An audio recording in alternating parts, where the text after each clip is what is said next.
So you ask about how we started St. Joseph's Chapel, and it began sometime in the late 1990s.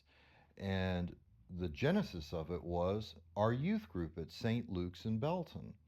And we had a pretty robust youth group, and part of their education program was going down to Austin on Sunday nights to St. David's. And St. David's had a 9 o'clock sung compline.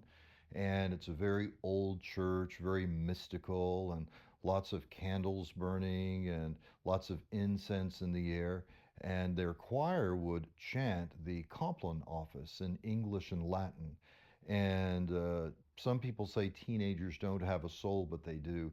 And they were entirely mesmerized by the service. And after the service, we would go to Katz's Deli and have pizza and then go home. So I don't know what they really came for, the pizza or the Compline or Hmm. both.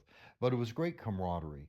And we did that for many years. And then finally, traffic on the 35 got so bad we couldn't do it anymore because we were getting home at 1 o'clock in the morning and they had school the next day.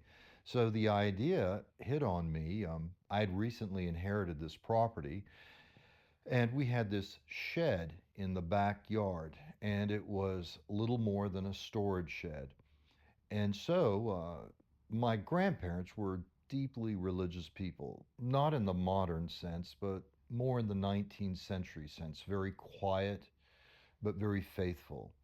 Uh, I remember my grandmother missing church once in her life, and it was the Sunday before she died.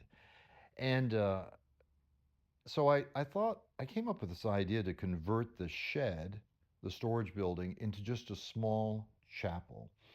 And I thought, well, we could use it for all sorts of things, but the kids would come on Sunday night and they could have evening prayer there, and then they could go down to the park and, play in the creek, and it would be a substitute for not going down to Austin.